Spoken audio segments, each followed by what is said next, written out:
Good morning, dear students. Welcome back to our English class. Today we will study the second part of the chapter named Going Places by A.R. Burton. So far we have seen in part 1 that Sophie's views, whether it is her ambitions or her brother Job's life or her meeting with Danny Casey, are all a figment of her imagination. She is confident of becoming an actress and then having a boutique on the side, though she has neither a decent house nor any material comfort. The realistic view is reflected through Johnsy, who knew that they would both most likely end up working in the biscuit factory. अभी तक हम लोगों ने देखा कि Sophie और Johnsy सहपाठी और मित्र थी, लेकिन वे सोचने में और स्वभाव में बिल्कुल विपरीत थी। सोफी दिन में सपना देखने वाली लड़की थी। वो सदैव बड़ी और सुंदर चीज़ें जो कि उसके साधनों की पहुंच से बाहर थी, उन चीज़ों के बारे में सपना देखती थी। वो एक बुटीक खरीदना चाहती थी। वो एक एक्ट्रेस और फैशन डिज़ाइनर भी बनना चाहती थी। जॉन्सी प्रैक्टिकल यानी व्यावहारिक लड़की थी। वे जानती थी कि वे दोनों मध्यम वर्ग यानी मिडिल क्लास फैमिली से संबंध रखती थी। उनके परिवार अमीर नहीं थे। बड़ी योजनाओं के लिए बड़ा पैसा और एक्सपीरियंस यानी तजुर्बे की आवश्यकता होती है, जो कि उनके पास नहीं था। वो जानती थी कि वे दोनों पहले से ही बिस्किट फैक्ट्री के लिए नियुक्त कर दी गई है। Now let's start the second part of the chapter named going places by A.R. Burton.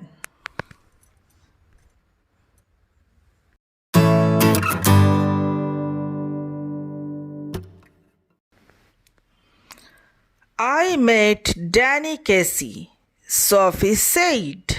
He looked round abruptly. Where? In the arcade, funnily enough. मैं डैनी कैसी से मिली, सोफी ने कहा। उसने शीघ्रता से उसकी ओर देखा और आश्चर्य होकर पूछा, कहाँ? छायादार वृक्षों से ढका हुआ मार्ग जो कि काफ़ी मज़ेदार था। मैं डैनी कैसी को वहीं पे मिली। It's never true, I did too. You told dad? She shook her head, chastened at his unawareness that he was always the first to share her secrets. I don't believe it. यह कभी सत्य नहीं हो सकता। मैंने भी ऐसा ही सोचा था, सोफी ने कहा। तुमने डैडी को बताया? उसने अपना सिर हिलाया। उसके इस अनजाने पर पीड़ा हुई, बहुत दुख हुई कि वही प्रथम है जिसे वो अपनी गुप्त बातें बताती है। तो मैं इस बात पर विश्वास नहीं करता हूँ। There I was looking at the clothes in Roy's window when someone came and stood beside me, and I looked round, and who should it be but Danny Casey?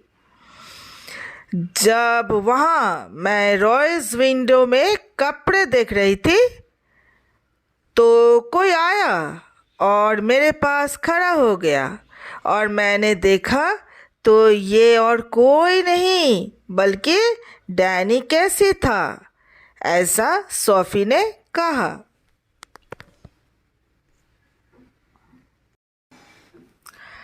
All right, what does he look like? Oh, come on, you know what he looks like. Close to, I mean. ठीक है, वो कैसा दिखता है? ओह छोड़ो, क्या तुम्हें पता नहीं है कि वो कैसा दिखता है? नज़दीक से, मेरा कहने का अर्थ है कि नज़दीक से वो कैसा दिखता है? नज़दीक से डैनी कैसा दिखता है? Oh well, he has green eyes, gentle eyes, and he is not so tall as you would think. She wondered if she should say about his teeth, but decided against it. Their father had washed when he came in, and his face and arms were shiny and pink, and he smelled the soap. He switched on the television, tossed one of little Derek's shoes from his chair onto the sofa, and sat down with a grunt. ठीक है, उसकी हरी आंखें हैं और बहुत ही sober आंखें, भद्र आंखें, और वो ऐसा नहीं है जैसा तुम सोचते हो। वो हैरान थी कि क्या उसे उसके दांतों के बारे में भी कहना चाहिए या नहीं, किंतु उसने ऐसा नहीं करने का निश्चय कर लिया। उनका पिता स्नान कर चुके थे और अब वो अंदर आए और उनका चेहरा और हाथ चमकदार और गुलाबी दिखाई दे रहे थे और उनमें से साबुन की गंध भी आ रही थी। उसने टेलीविज़न चला दिया, अपनी कुर्सी पर से डेरेक का एक जूता सोफे पर फेंक दिया और एक हुंकार के साथ बैठ गए। Sophie made Danny Casey, Geoff said. Sophie wriggled where she was sitting at the table. Her father turned his head on his thick neck to look at her. His expression was one of disdain. It's true, Geoff said. I once knew a man who had known Tom Finney, his father said reverently to the television. But that was a long time ago. Sophie Danny Casey से मिला है, जॉफ ने कहा। Sophie थोड़ा तड़प उठी जब वो टेबल पर बैठ रही थी।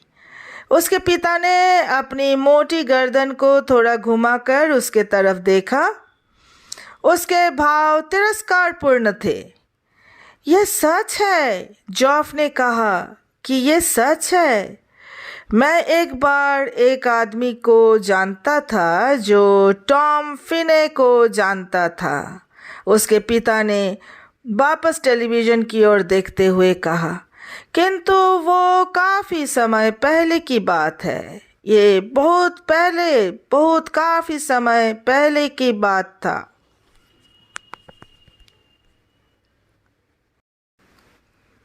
You told us, Geoff said. Cassie might be that good someday. Better than that even, he is the best. If he keeps his head on his shoulders, if they look after him properly, a lot of distractions for a youngster in the game these days. आपने हमें बताया था, जॉफ ने कहा। Danny कैसी भी किसी दिन शायद अच्छा होगा। उससे भी अच्छा, वो सबसे अच्छा है। डैनी कैसी सबसे अच्छा है। यदि वो कुछ दिमाग रखे तो, यदि वे उसकी तरफ अच्छी तरह से देखे। इन दिनों एक सबसे छोटे के लिए खेल में बहुत सी घबराहटें हैं। He will be all right. He is with the best team in the country. He is very young yet. He is older than I am. Too young really for the first team. You can't argue with that sort of ability. He is going to buy a shop, Sophie said from the table. Her father grimaced. Where would you hear that? He told me so. वो बिल्कुल सही होगा।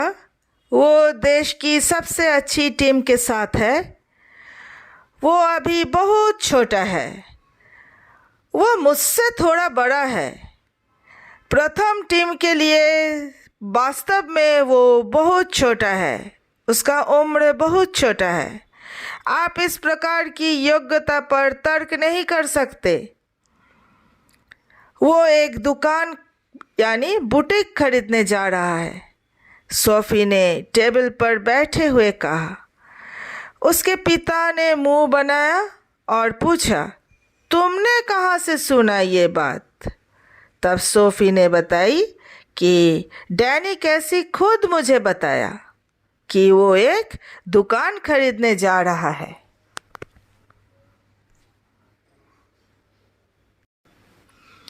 He muttered something inaudible and dragged himself around in his chair. This another of your wild stories? She met him in the arcade, Geoff said, and told him how it had been. One of these days you are going to talk yourself into a load of trouble, her father said aggressively. Geoff knows it's true, don't you, Geoff? He don't believe you, though he would like to.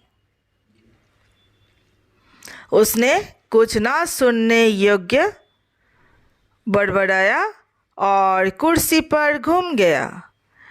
ये तुम्हारी एक और बेवकूफ़ी से भरा मनगढ़ंत कहानी है। वो उससे बिथिका में मिली थी।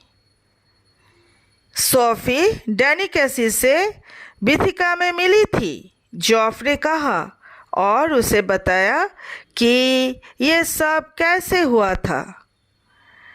एक दिन तुम ऐसा बोलकर किसी मुसीबत यानी किसी परेशानी में फंस जाओगी, उसके पिता ने थोड़ा उग्र होते हुए कहा। जियोफ जानता है कि ये सच है। जियोफ, क्या तुम नहीं जानते हो? सोफी ने जियोफ से पूछा। वो तुम्हारा विश्वास नहीं करता, यद्यपि वो करना चाहता है।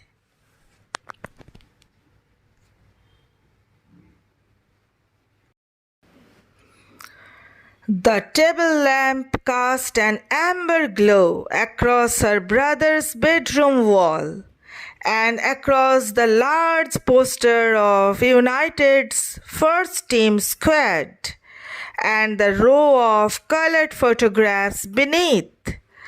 3 of them of the young Irish prodigy Cassie. उसके भाई के शयन कक्ष की दीवार पर टेबल लैंप के एक पीली रोशनी प्रकाश कर रहा था और दीवार पर संयुक्त राष्ट्र की प्रथम टीम का एक बड़ा सा पोस्टर और नीचे रंगीन चित्र यानी कलरफुल फोटो लगे हुए थे। उनमें से 3 युवा आयरिश अद्भुत मानव यानी विलक्षण प्रतिभा के धनी डैनी कैसी के चित्र भी थे। Promise you will tell no one, Sophie said. Nothing to tell is there?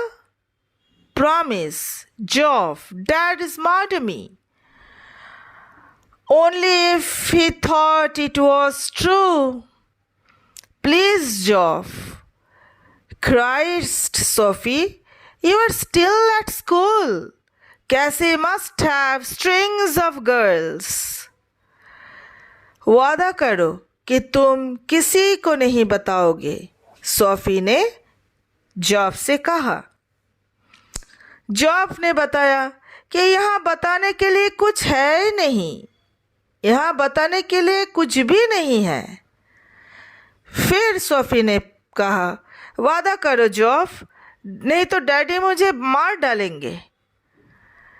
तब जॉफ ने कहा, डैडी तुम्हें तभी मार डालेंगे जब, केवल तभी यदि डैडी सोचते हैं कि ये सत्य है, तभी तुम्हें मार डालेंगे, नहीं तो नहीं।